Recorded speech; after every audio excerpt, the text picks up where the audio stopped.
Namaskar and welcome to World Today on DD India. The Home Minister Amit Shah today recalled the surgical strikes and the new India while remembering the contribution of the late former Defence Minister and the Goa Chief Minister Malabar Phase. He said that extremists who would cross India in the past, the Indian borders, and spread terror, at that time nothing much would happen. But then under the current dispensation, when there is such an attack as what happened in Poonch, the Indian Jawans were killed, then the surgical strikes were carried out, and India showed the world that its borders cannot be challenged anymore. So that's our main story today. Let's begin with the headlines. Home Minister Amit Shah reiterates India's firm response to terrorism, recalling the contribution of former Defence Minister late Malabar Phase in Goa. Amit Shah said that the surgical strike showed the world that India's borders are not to be challenged.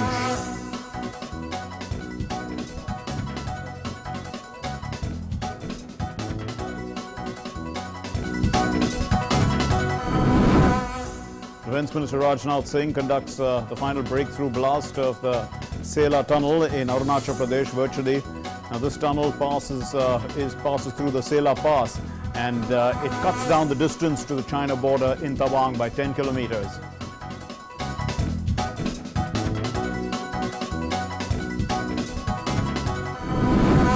The Indian Navy warships Satpura and Ranvijay, a submarine and a patrol aircraft, are participating in war exercises with the US, Australian and Japanese navies in the Bay of Bengal. Joint drills of the Malabar Phase 2 will conclude on Friday. The first phase was held at the end of August in the Western Pacific.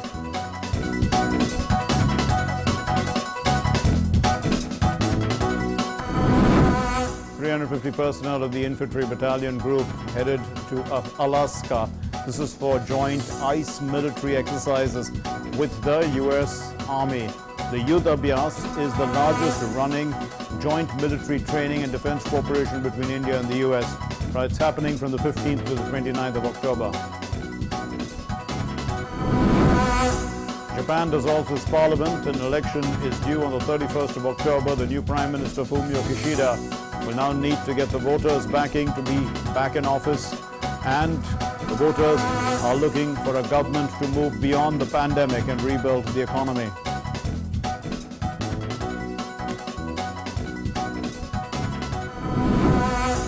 Bali reopens for foreign tourists after 18 months of COVID hiatus. The tourists from 19 countries are permitted, which include India, Japan, South Korea, China, and New Zealand.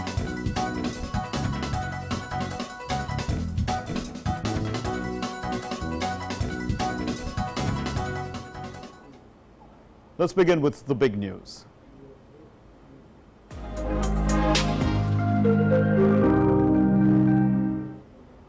Home Minister Amit Shah said that Prime Minister Narendra Modi and former Defence Minister Malabar Phase took an important step of conducting the surgical strikes. He added that India sent out a message that one should not disrupt India's borders.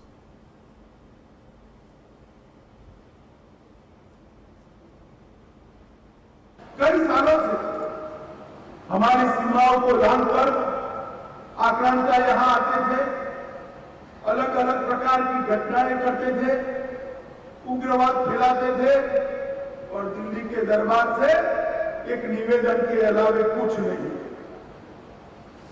मगर जब पूंछ में हमला हुआ और हमारे जवान मारे गए, कश्मीर की सीमा पर हमला हुआ और हमारे जवान मारे गए, जिंदा जला दिया, और पहली बार सर्जिकल स्ट्राइक कर भारत ने दुनिया को बता दिया कि भारत की सीमाओं को छेड़खानी करना इतना सरल नहीं।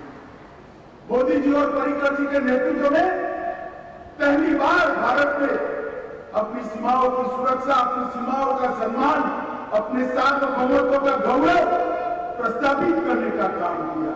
और मैं मानता हूं एक युगांतकारी शुरुआत की है उन्होंने। एक युग था जब बातों से बात होती थी, और दूसरा युग आया कि जैसा सामने से सवाल आएगा ऐसा ही जवाब दिया जाएगा। मित्रों, इसने भारत को देखने का नजरिया बदला। And joining us to put this into perspective, we have with us an eminent guest, Ambassador G. Parthasarathy, former Indian High Commissioner to Pakistan and well-known strategic affairs analyst. Thank you, sir, for being with us. So, what's the importance of trying to, convey this message once again or recall the surgical strikes at a point like this, at a time like this? Well, let's look at it this way. The Pakistanis are all gung-ho. They think they've achieved a great victory in Afghanistan. Yes. Whether it's a victory with time alone will tell, because one is, you cannot impose a government of your choice on Afghanistan. The Afghans won't allow it.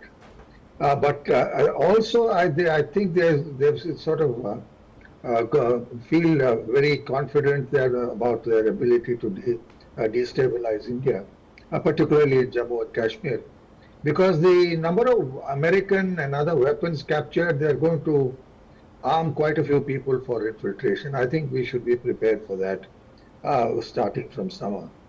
The Home Minister's message, I think, was deliberate and timed to tell Pakistan, when they are embarking on such an exercise, that there will be costs to be paid. Yes.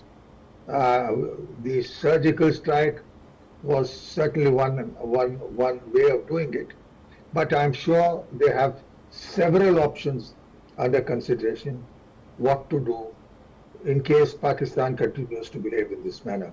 So yes, the options are open, the military options are open. More importantly, the political options are open. Yes. Because this whole Afghan adventure or misadventure of Pakistan has problems. The Taliban are very proud people. They're not going to listen to them. Second, the world itself is concerned about the more radical groups which have come into Afghanistan, like the Islamic State. So the Pakistan-Afghanistan border is going to be a pretty heated up border.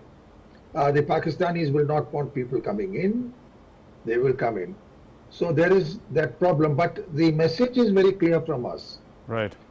As I said, they have lots of people from the Haqqani group whom they've armed. And mind you, the Home Minister of Afghanistan is a fact we have to bear in mind. Is a dual citizen who lives mostly in Pakistan with all his properties in Pakistan. Right. The bulk of his terrorist activities, when the Americans were there, came from bases in North Waziristan, in Pakistan. Right. So Pakistan will now have lots of things to answer. What are they going to do with the assets they have got? And as I said, I am quite certain we have more than one option on how to respond if Pakistan gets out of hand.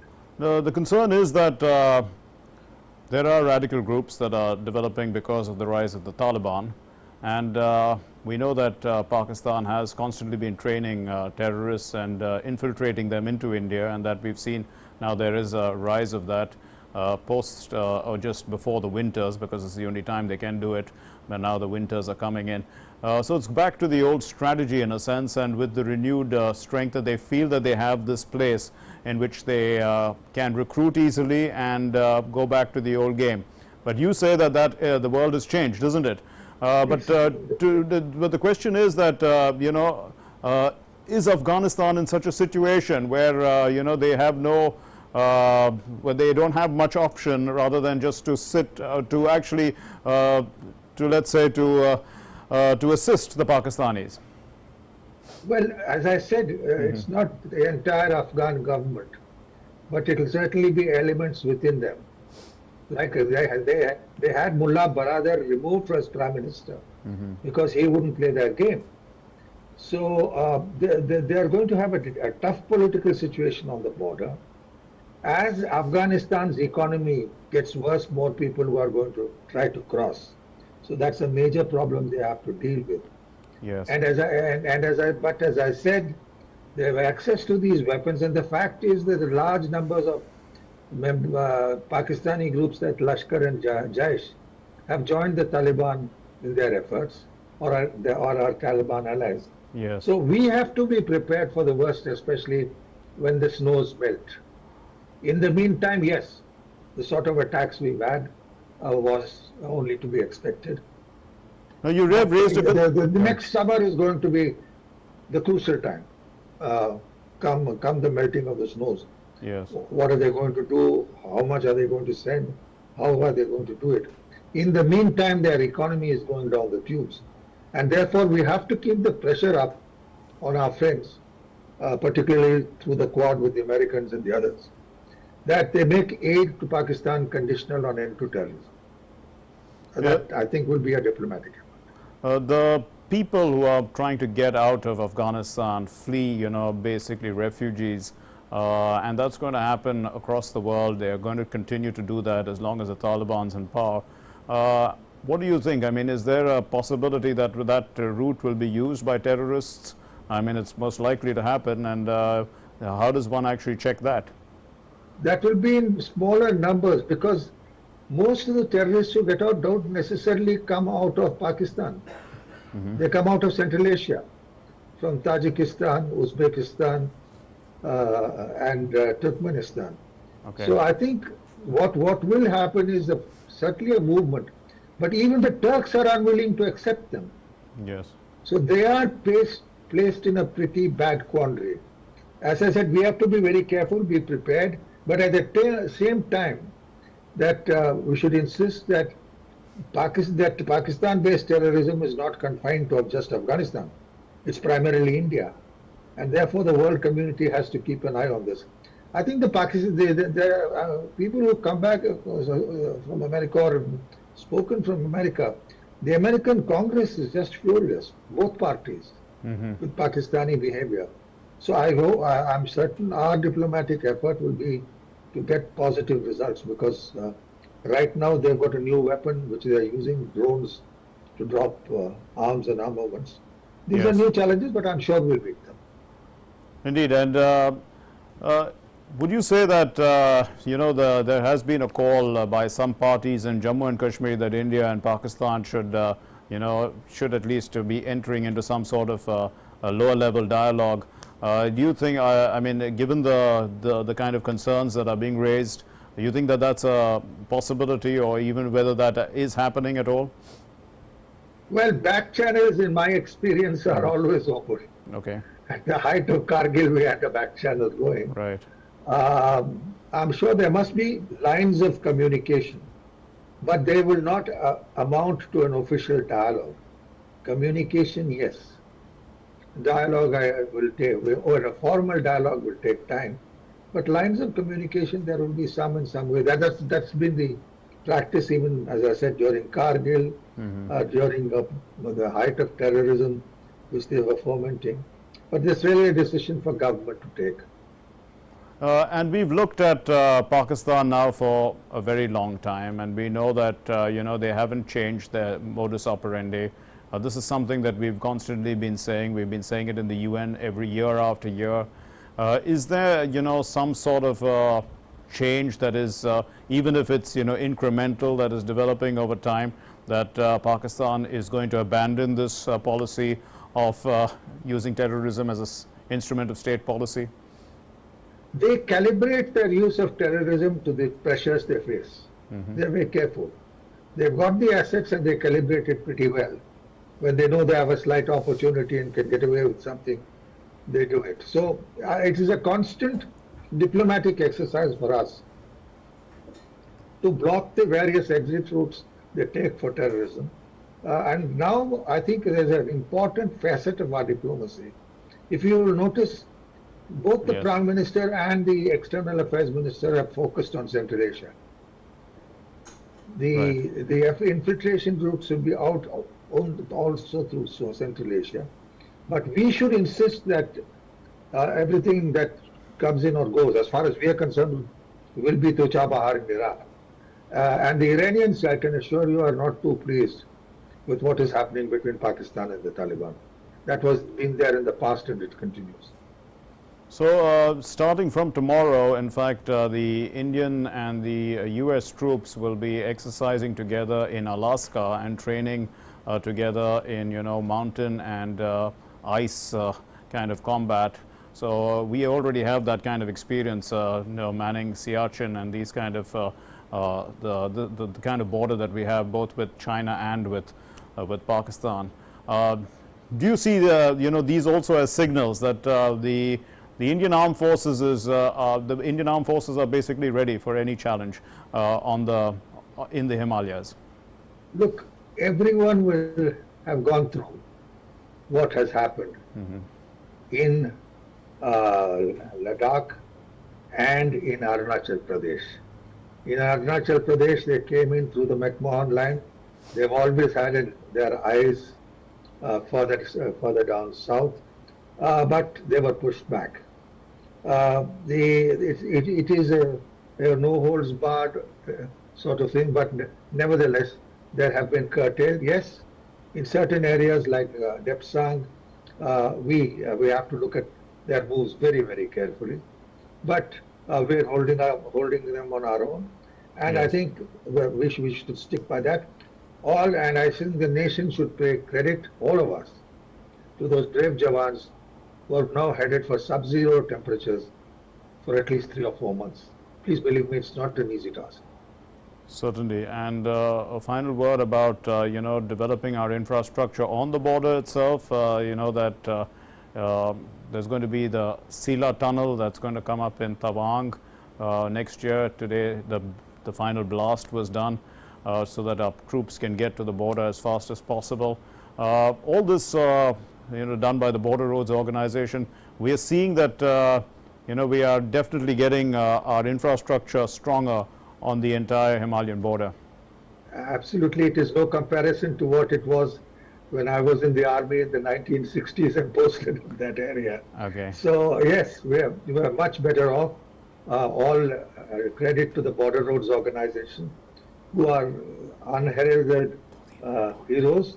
They've done a great job in border road building.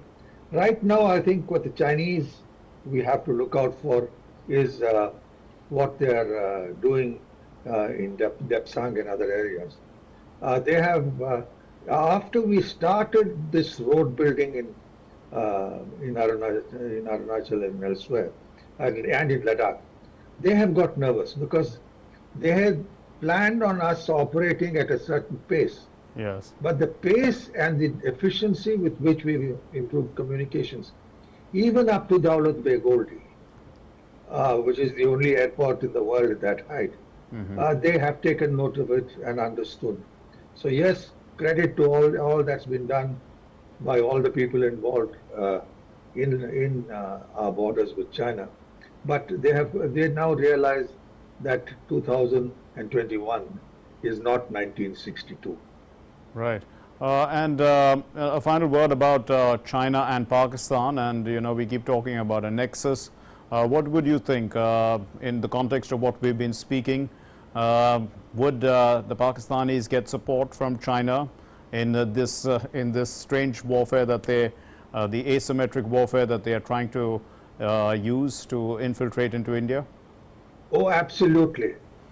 Let us not forget Pakistan is just an extension of Chinese power in the subcontinent. Pakistan by itself counts for nothing. It is Chinese support. Their entire weaponry is Chinese. Their nuclear weapons are designed, supplied by China. The same thing with regard to their missiles. Yeah, they were getting some drones from here and there, but the fact of the matter is, never forget that Pakistan is an extension of Chinese power in the subcontinent. The two cooperate, collaborate with each other very carefully when it comes to India. And that collaboration extends not just to the armed forces, but to the nuclear armory and missiles. Ambassador G. Parthasarathy, thank you very much for joining us and enlightening us on this subject. Let's move on then to our next story. The Ministry of External Affairs has said that Arunachal Pradesh is an integral and inalienable part of India, and that the Indian leaders routinely visit the state, and that they as they do to other parts of the country. The spokesperson condemned China's objection of the Vice President's visit. Arunachal Pradesh Bharat का एक अभिन्न और अविभाज्य हिस्सा है। ये कई मौकों पर हमने चीनी पक्ष को स्पष्ट रूप से अवगत कराया है, आप जानते हैं। भारतीय नेता नियमित रूप से अरुणाचल प्रदेश राज्य की यात्रा करते हैं, जैसे वह भारत के किसी भी अन्य राज्य में करते हैं। भारतीय नेताओं को भारत में के किसी राज्य के दौरे पर आपत्ति जताना भारतीय लोगों के लिए तर्क और समझ से हटकर है। अब वो रूटीन है कि आपने ऑब्जेक्शन कहा, देखिए हम तो काफ़ी सीरियसली लेते हैं। हमारे राज्य में उपराष्ट्रपति जाएं, कोई इस पर टिप्पणी करे, आपत्ति जताए, ये हमारे लिए ठीक नहीं है। इसीलिए हमने इसको सीरियसली लेते हुए हमने ये विज्ञप्ति निकाली थी। Defence Minister Rajnath Singh today conducted the final breakthrough blast of the Siachen Tunnel in Arunachal Pradesh. He did so virtually, and this tunnel goes through the Siachen Pass, and it's expected to cut down the distance to the China border through Tawang by about 10 kilometers. It will be completed next year. Raksha Mantri Rajnath Singh on Thursday presided over a breakthrough blast of main tube of Siachen Tunnel via video conferencing. Roads और bridges, tunnels और airfields के construction के साथ remote area को जोड़ते हुए राष्ट्र की उन्नत में बॉर्डर रोड ऑर्गेनाइजेशन अपना एक अहम योगदान दे रहा है। जैसा कि हम सभी ने अभी वीडियो में भी देखा, बॉर्डर एरिया के कठिन और संकटग्रस्त इलाकों में जहां आमतौर पर लोग जाने से भी कतराते हैं, वहां पर बीआरओ के जवान सर्दी, गर्मी, बरसात और बर्फबारी को झेलते हुए मिलिट्री और सिविल पर्पज से रोड और ब्रिजेस का निर्माण करते हैं। पिछले कुछ सालों में तो बीआरओ ने ऐसी उपलब्धियां हासिल की हैं जो पूरी दुनिया के लिए स्टडी का, माने अध्ययन का एक विषय बन गई है। Siachen Tunnel to bolster national security and ensure socio-economic development of Arunachal Pradesh. Perched at an altitude of 13,800 feet, Siachen Pass on the 317-kilometer long Balipada Charduara Tawang BCT road connects West Kameng, East Kameng and Tawang districts of Arunachal Pradesh to the rest of the country.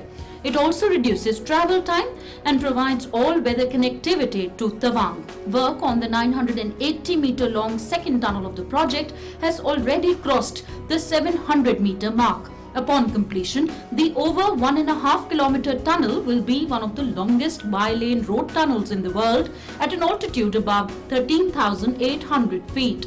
This unique tunnel, constructed using the latest new Austrian tunneling method, is much below the snow line, allowing all-weather travel without the challenges of snow clearance. It will prove to be a boon for the people of Tawang as it will reduce travel time and ensure speedier movement across the Siachen Pass. इस सुरंग का उपयोग करने वाले यात्री, वह चाहे हमारी आर्म्ड फोर्सेस के पर्सनल हों या यहाँ के आम नागरिक हों, इस राह में आने वाले कई खतरों से बचने में वह सक्षम होंगे। यह टनल हमारी नेशनल सिक्योरिटी को मजबूत करने के साथ साथ यहाँ के नागरिकों की परिवहन सुविधा में बड़ा बदलाव लाकर यहाँ की सामाजिक आर्थिक स्थिति को मजबूत करने का भी काम करेगा। Prime Minister Narendra Modi had in 2019 laid the foundation stone of the Siachen Tunnel project to provide all-weather connectivity to Tawang through the Balipada Charduar Tawang road. The breakthrough blast of the main tube of the tunnel marks the end of its excavation. Defence Minister Rajnath Singh also flagged off a motorcycle expedition of the Border Roads Organisation in the national capital. India at 75 motorcycle expedition will traverse through the length and breadth of the country for the next 75 days. The expedition is co-sponsored by Hero Motocorp and Bharat Petroleum Limited. They are providing adventure motorcycles, protective gears, jackets, fast-moving spares and technical and logistical assistance. Chief of Defence Staff General Bipin Rawat, Defence Secretary Dr. Ajay Kumar, Director General Border Roads Lieutenant General Rajiv Chaudhary and other senior civil and military officials of the Ministry of Defence were present on the occasion. World Today Desk, DD India. The Defence Minister Rajnath Singh and the Chief of Defence Staff Bipin Rawat, General Bipin Rawat, they took part in the SCO International webinar on the role of women in the armed forces. And speaking at this event, the Defence Minister underlined that one must recognise and reinforce the role of women in the armed forces and other wider contributions in all spheres of security and nation building. The role of women in the armed forces we must also recognize and reinforce their wider contribution in all spheres of security and nation building. Women have and will remain equal contributors in this fight, both within the armed forces and beyond them. In terms of their participation within the armed forces, we were amongst the few countries that took an early initiative in this regard. The Defence Minister also said that India's approach to the induction of women in the police, central police, paramilitary and armed forces has been progressive. He added that India took the evolutionary path of moving from support to combat support, and all this happened within the forces. Women are now being accepted for permanent commission and shall be commanding army units and battalions in near future. From next year, women shall be able to join our premier tri-service, pre-commissioning training institute, the National Defence Academy. Women have proved themselves in every field, competing and excelling wherever they have been involved. Many barriers have been broken, and many more imagined barriers should break in the years to come. And speaking on terrorism, the Defence Minister stressed that the SCO as an organization has unequivocally rejected terrorism in all its manifestations and forms. The very concept of security is undergoing a paradigm shift. The changing character of war is bringing threats from our borders to within our society and amongst the people. Terrorism is just the most obvious and diabolical manifestation of this reality. It has been employed as a weapon of choice by non-state actors and irresponsible states alike for the furtherance of their political objectives. Shanghai Cooperation Organization as an organization has unequivocally rejected terrorism in all its manifestations and forms. The Indian Navy warships Satpura and Ranvijay, a submarine and a patrol aircraft, are wargaming with the US, Aussie and Japanese navies in the Bay of Bengal. The joint drills of the Malabar Phase 2 will conclude on Friday, and the first phase was held at the end of August in the Western Pacific. This is the 25th edition of the Malabar drills, and as per the Navy's statement, these exercises are reflective of the effort of the participating nations towards a free and open Indo-Pacific. Now, as part of the ongoing Indo-US defense cooperation, the Joint Military Training Exercise Ex-Yudh Abhyas 2021 will be conducted at Alaska in the US. It's happening from the 15th to 29th of October, and the contingent comprises 350 personnel of an infantry battalion group, and they've left for the US. They'll be landing there and starting the exercises tomorrow. And this Yudh Abhyas is the largest running joint military training and defense cooperation endeavor between India and the US. This will be the 17th edition of the joint exercise. It's hosted alternately between the two countries. And, well, this exercise, it aims at enhancing the understanding and cooperation and interoperability between the two armies. The joint exercise will focus on combined arm maneuvers as well as cold climatic conditions. It's primarily aimed at sharing tactical level drills and learning the best practices from each other. Let's join Nandita Dagar then. She has more inputs on these stories.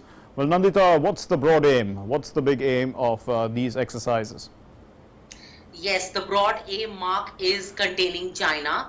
As far as the naval drills are concerned, it's very, very clear that the four navies, which happen to also be quad navies, in the Malabar exercises, they are practicing anti-submarine warfare and considering China's belligerence and unilateral changing the status quo, not just at the LAC for India, but also for the smaller island nations in the South China Seas.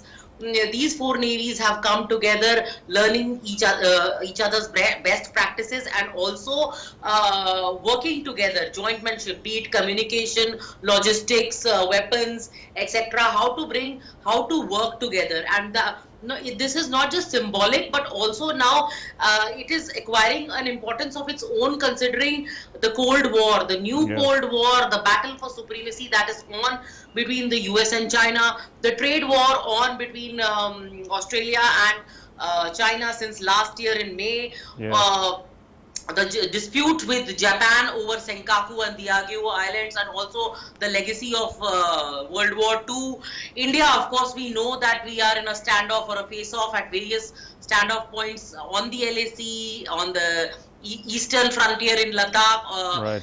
So, you know, these four nations who are democracies have shared values of freedom, liberty. They want that the South China Seas and the East China Seas, which are the lifeline of the world's shipping and trade, and also transportation of oil and natural gas, fuel, that remain open, and for that the Malabar exercises are happening. And it's important to note that this is a very old exercise. In fact, the Malabar is first started in 1992, and that was the time when our relationships with the US was not even that warm that it is today. Just after the end of the Cold War it started. So, and Japan became a integral part, permanent partner in 2014 when Prime Minister Modi came to power. That was his decision. Also, since last year, Australia has also become, has joined these exercises. So, in a way, containing China, that is the aim. As far as the Yuddhabhyas exercises that you mentioned in Alaska, now Alaska very close to the North Pole, and even in we have a thing or two to teach the Americans. The Americans have a thing or two to teach us in terms of cold warfare in cold climates and very harsh, rugged climates. Around 60,000 of our troops are now positioned on heights above 17,000 feet in Ladakh, in places in the Kailash ranges, in the Karakoram ranges. So, and we are looking at another bleak and chilly winter this year as far as deployment in Ladakh is concerned.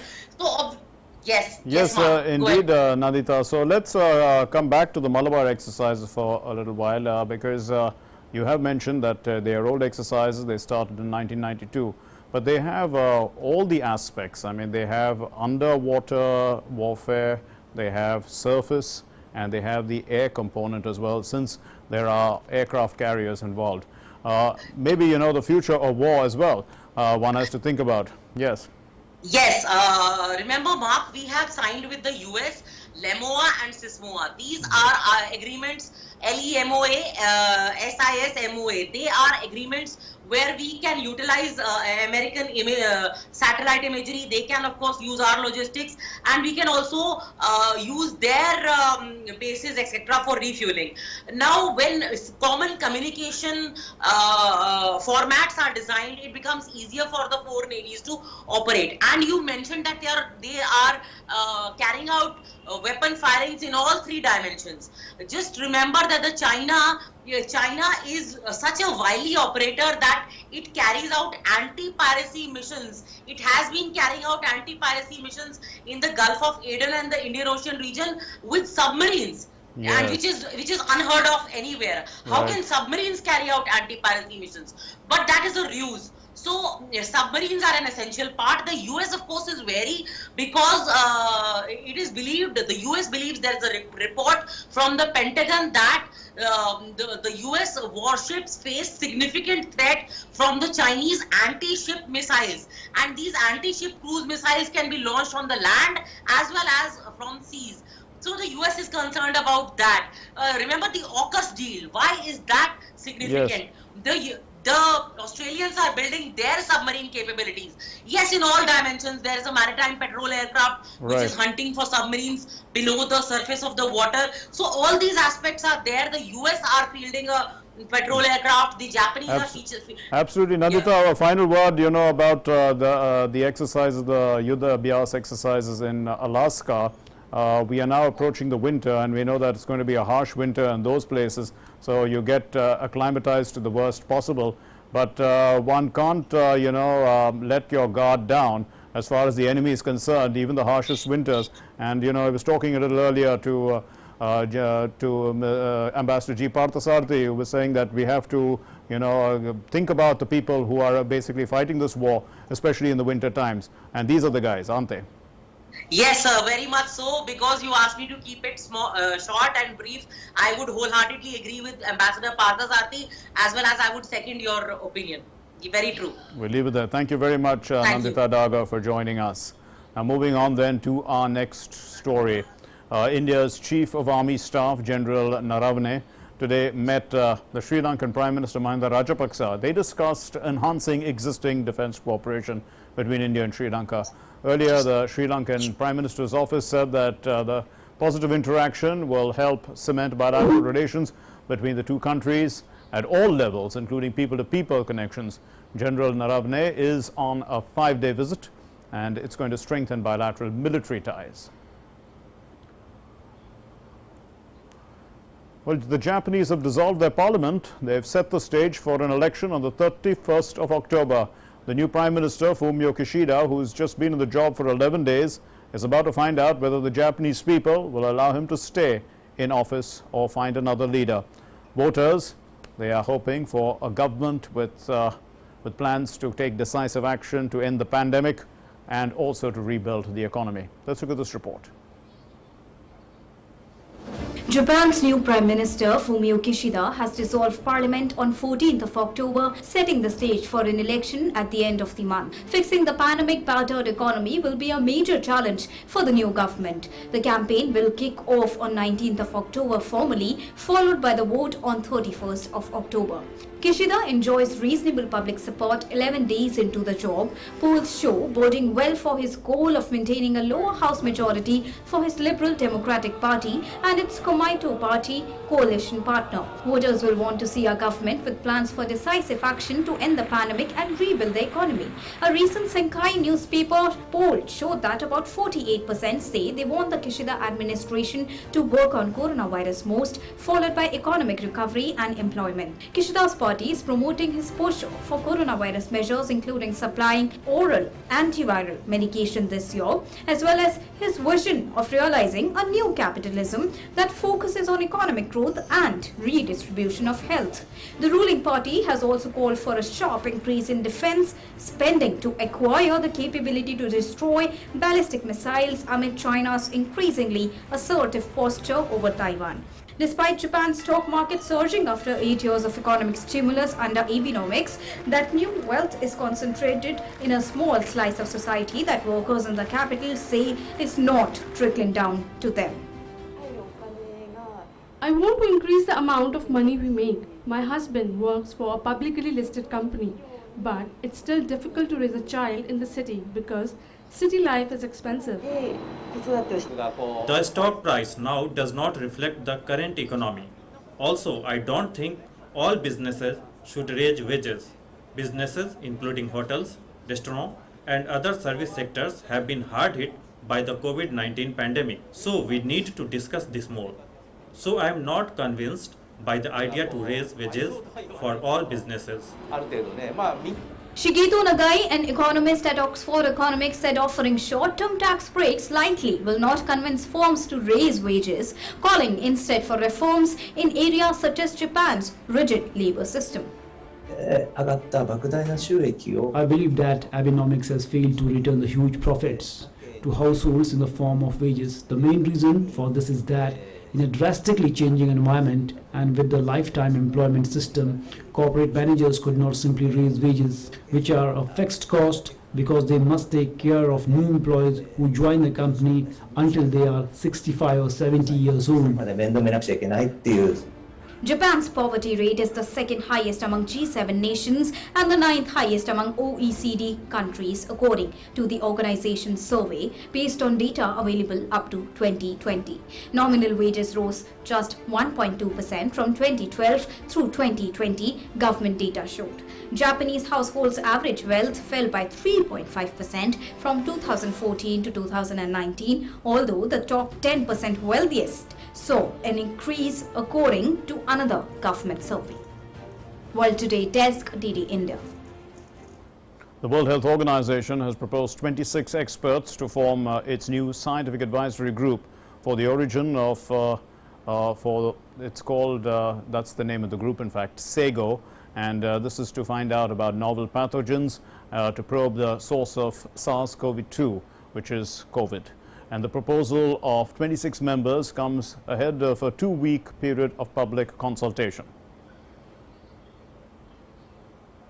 SAGO will advise WHO on the development of a global framework to define and guide studies into the origins of emerging and re-emerging pathogens with epidemic and pandemic potential, including SARS-CoV-2.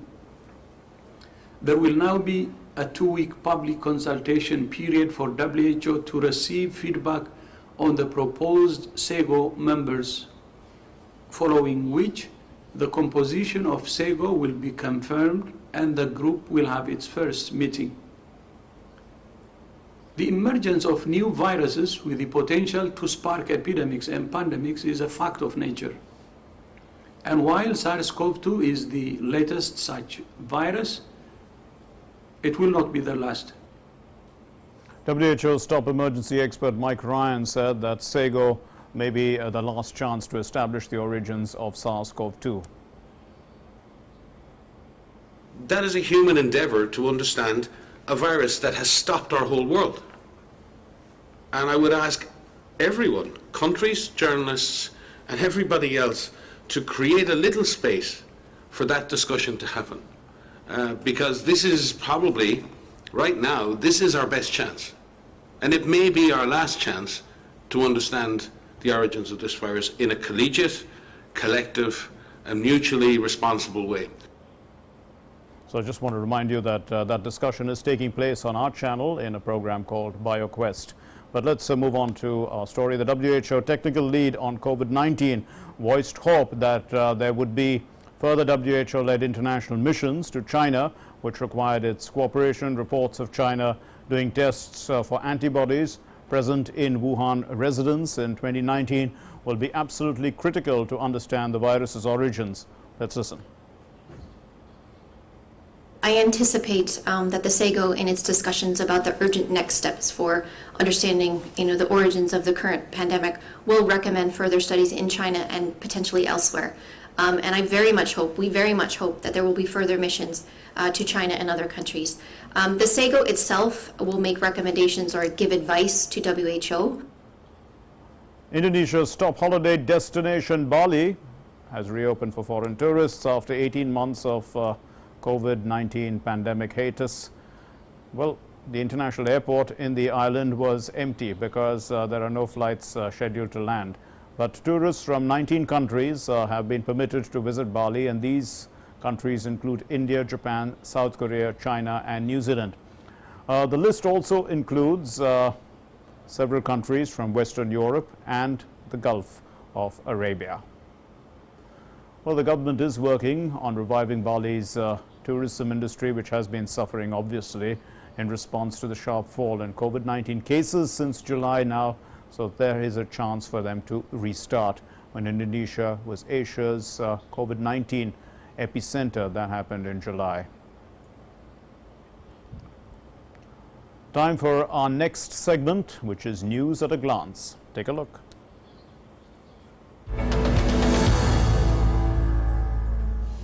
In North, 2 more injured after a man used a bow and arrow to attack them. The incident happened in the town of Kongsberg, southwest of the capital Oslo on Wednesday evening. The attacker had been apprehended and a large-scale investigation has been launched. Kongsberg police chief said police would investigate whether the attack amounted to an act of terror. Following the attacks, the police directorate said it had immediately ordered officers nationwide to carry firearms. Norwegian police are usually unarmed, but officers have access to guns and rifles when needed. The European Union has released its plan for a reduction of post-Brexit check on goods and medicines arriving into Northern Ireland from the rest of the UK. The new plan, which seeks to calm a long-running dispute over a key part of the Brexit agreement, would remove about 80% of spot checks. The EU also announced that the custom checks on manufactured goods would be halved as part of a significant concession to ease post-Brexit border problems. The UK meanwhile said it would look at proposals seriously and constructively and called on both sides to engage in intensive talks rapidly. The UK said the current arrangement imposes too many barriers. A 3-week deadline for talks on the EU's new proposals has been set. But EU's Brexit Commissioner Maro Sefcovic was adamant the EU would not renegotiate the fundamentals of the protocol, which keeps Northern Ireland within the single market, policed by the ECJ, and draws a customs border down the Irish Sea. Northern Ireland has a special Brexit deal which keeps it in the EU's single market for goods and allows free-flowing trade with the EU. With shipping containers carrying toys and electrical goods being diverted from the United Kingdom's biggest port because of being full, Britain assured its countrymen that there is no shortage of gifts and people should not go for panic buying for Christmas. World's largest container shipping company Maersk has diverted some vessels from Felixstowe port in eastern England because a lack of truck drivers means there is nowhere left to stack containers. The container shipping company said it was diverting some ships to alternate continental ports to regulate the flow of cargo and minimize the impact on supply chains and British consumers ahead of Christmas. World Today Desk, DD India. Well, ahead of the T20 World Cup, all the teams are putting their best feet forward, in a sense, in terms of their training and strategizing. While there are certain challenges faced by one country, which is Afghanistan, sports continues in the spirit of the Afghan cricket team, and it's reached the UAE for the upcoming T20 World Cup. The board has also said that they are very positive about their team performing even better this time, and they have victory on their minds as well. So amid the challenging political situation back home and many developments in Afghanistan Cricket Board, Team Afghanistan, as we said, is all set to participate in the ICC T20 World Cup in the UAE and Oman. Let's look at this report. The ICC T20 World Cup, the biggest competition of T20 shortest format of cricket, is scheduled to be held in UAE and Oman this month, and all the teams are preparing for the biggest cricketing event of the year. Team Afghanistan has also started preparing for the event at the Kabul Cricket Stadium, but without some key players. However, the players are very positive about their performance at the upcoming T20 World Cup. We will try to play well against all the teams. Our aim will be get something out of this World Cup and not just participate in it. All the players in the team are very excited and are looking forward to do well in these matches. Afghanistan cricket team coach Navroz Mangal is also hoping for a good performance in the competition. He says that the morale of the players is very high and the team is all set to play and perform against any given team. The morale of the players is very high. Everyone is very excited. Our people have high expectation from us in the World Cup. They are expecting us to do very well. As soon as we reach Dubai, we will start practicing. We can win the finals or at least reach the semi-finals.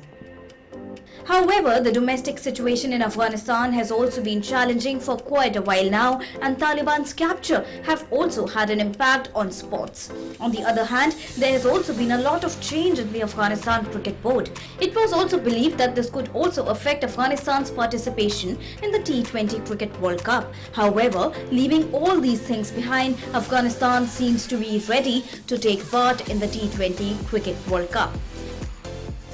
The Afghanistan's cricket board started this practice camp in Kabul so that our players can get ready for the World Cup. God willing, very soon the team will travel to United Arab Emirates. Earlier, the Indian Cricket Board was given the responsibility of organizing ICC T20 World Cup starting from 15th of October, but due to the pandemic, the tournament is now being organized in Oman and UAE. Sports Desk, DD India.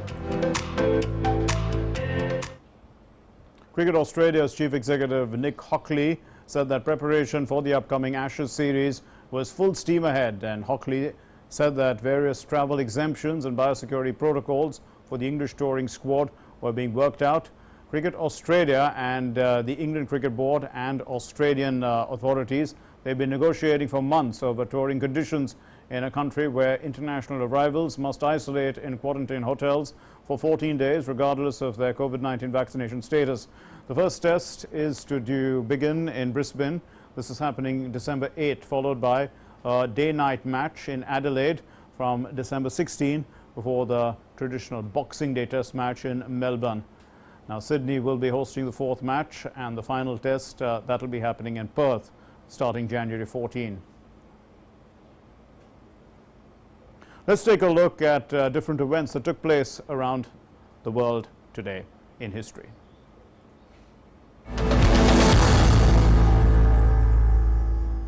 On this day in 1912, former US President Theodore Roosevelt was shot at close range by saloon keeper John Shrunk while greeting the public in front of the Gilpatrick Hotel. He was saved by his thick coat and bundle of paper in his breast pocket. Roosevelt, who suffered only a flesh wound from the attack, went on to deliver his scheduled speech with the bullet still in his body.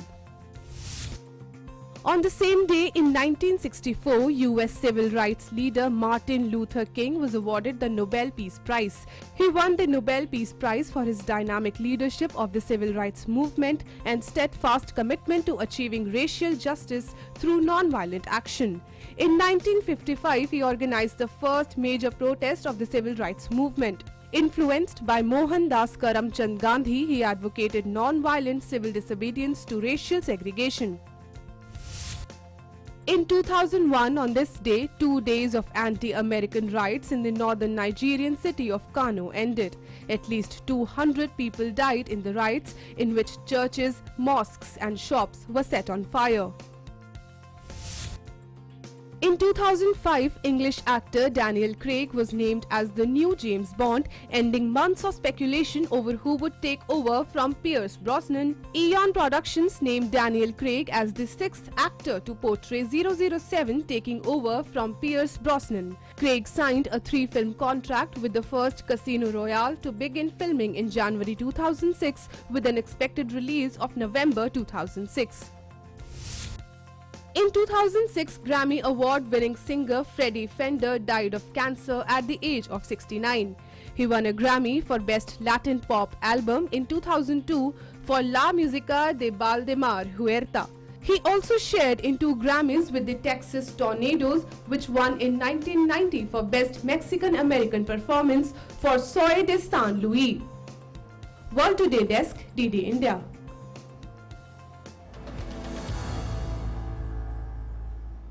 Well, that's the world today and in history as well. Thanks very much for being with us. Namaskar.